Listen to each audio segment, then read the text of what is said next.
Hello everyone! Kamusta kayong lahat mga kabugis at kamusta ang mga bougainvillea plants nyo? It's Michael here and welcome back to my channel. For today's episode is another propagation ng bougainvillea dahil sobrang nag-enjoy ako magparami ng bougainvillea in different ways. Kaya naman kung maitatanong nyo kung ano naman ang kaibahan ng propagation mo this time compared sa mga nakaraang propagation. Well, isa lang ang sagot dyan. Panoorin mo hanggang dulo para magkaroon ka ng idea. Charot! Kaya tara, samahan mo akong magparami ng bougainvillea through the ICU method.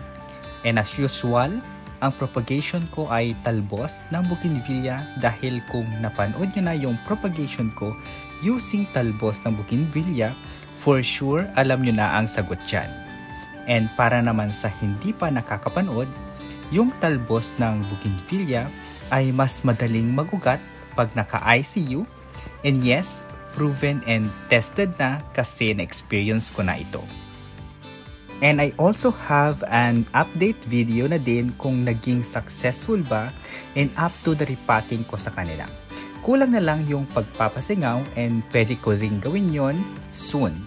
And tapos guys, pag ako nagpropagate ng bougainvillea, I always remove yung mga excess na dahon at mga tinik. And in terms of potting mix naman, halo-halong mga rice hull na carbonized, coco peat, rice hull na bulok, and garden soil. Tapos I always make sure na pre-moist na yung potting mix ko para hindi ko na siya didiligan and para maiwasan na din natin na mababad yung mga cuttings.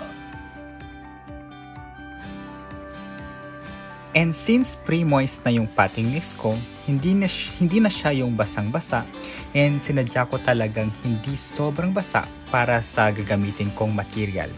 Ito yung bago sa propagation ko ng bougainvillea cuttings through the ICU method.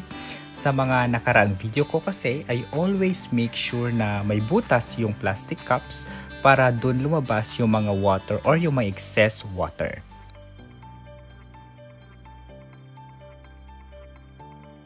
Pero this time naman, ang gagawin ko is hindi ko bubutasan dahil may rason ako dyan, and kaya din hindi masyadong basa yung potting mix ko na aking gagamitin sa kadahilan ng walang butas yung plastic cups. Yung pinaka-reason ko kaya hindi ko binutasan yung plastic cups ay para yung ugat ay makontain lang sa loob ng cups at para na din mas mabilis na tanggalin sa cups once ireripat ko na sila sa mas malaking paso. Pag may butas kasi yung plastic cups, yung ugat ay tatagos at gagapang palabas at may tendency na ma-disturb like maputol ba and mabigla, which is pwedeng mag-cause ng paglanta ng propagated na bougainvillea cuttings natin. And since makukontain mo yung mga ugat sa loob, don't worry guys, hindi mabubulok yung ugat kasi hindi naman sobrang basang-basa yung lupa, yung tama lang. And when I say tama lang yung basa, ay pag piniga mo yung potting mix ay walang lalabas na water, and at the same time, mamumuo lang ito. Yun ang perfect na pang-propa na potting mix. And try nyong gawin yung ganong potting mix guys if balak nyong walang butas yung mga plastic cups nyo. And actually, bakit ko lang ngayon nalaman ito? And to be honest, nakita ko lang din ito sa Facebook Reels and sabi ko nga, matry nga baka sakaling magustuhan ko ito. And yun nga, nagustuhan ko siya, yung walang butas na plastic cups. And if worried naman kayo na walang lalabasan ng water o baka mabulok yung cuttings kasi nababad na dahil walang butas, huwag kayong mabahala kasi if tama naman yung ginawa mo, hindi mabubulok yung cuttings. Remember guys, nasa tamang moist ng potting mix lang yan. At gaya nga ng sabi ko earlier, konting moist sa tubig at pag piniga mo, walang lalabas na water. And mabubuo lang yung potting mix na parang dumpling or empanada. O diba? Parang food na. And try kong mag-upload ng update video nito soon kasi nakaka-excite since first time ko itong gawin. At bago naman tayo magpatuloy and while nagtatanim ako, and baka sakaling napadpad ka sa channel ko, and if you are happen to be new to my channel at hindi pa nakaka-subscribe, paki-click na ang subscribe button para maging updated ka sa latest at sa susunod na videos ko, gaya ngayon about bougainvillea. And if nakasubscribe ka na, I would like to take this opportunity na magpasalamat sa aking mga viewers na matiyagang nanonood sa current and past videos ko, kasama na dyan yung mga shorts videos ko. And if nakasubscribe ka na, thank you so much. At lalong-lalo na sa mga subscribers ko na patuloy na sumusuporta sa aking channel, thank you so much. And kung maitatanong nyo kung saan ko naman nakita yung mga ways in propagation ng bougainvillea and yung bougainvillea care sa mga group pages lang or yung bougainvillea pages sa Facebook.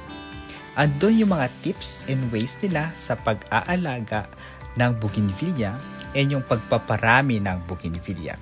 And talaga namang nakaka-help sila, and since gaya-gaya tayo, at nakaka-inspire din sila kung paano sila mag-grow ng bougainvillea nila.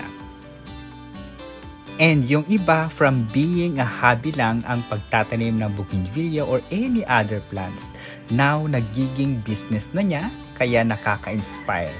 And from katuwaan lang and kasiyahan, now pinagkakakitaan na nila ang mga tanim nilang bougainvillea. They are earning while enjoying yung hobby nila. And mind you guys, madami na ding naging successful sa bougainvillea or sa pagbubougainvillea. Kung may tatanong nyo, how about you? Well, just to give you a bit of a story, growing up and up until now, one of my dreams is to have a flower farm. Gustong-gusto ko kasi na nagtatanim ako ng kung ano-ano, mapagulay man yan, fruit-bearing trees, ornamental plants, and flowering plants. I really love to plant. Mas nag-e-enjoy ako, mas nare-relax ako. And this what makes me happy kasi happy place ko yung garden area ko. And that is why when pandemic hits, nabuhay yung matagal ko ng hobby which is ang pagtatanim. And having yung lifelong dream ko na magkaroon ng flower farm is still andyan, and hopefully magawa ko siya anytime soon. And medyo napalayo na tayo sa ating topic, kaya ayun lang guys, tatapusin ko lang itong propagation ng bougainvillea. Kaya naman dyan lang kayo at panoorin nyo pa rin hanggang dulo.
So ayun lang guys for today's video.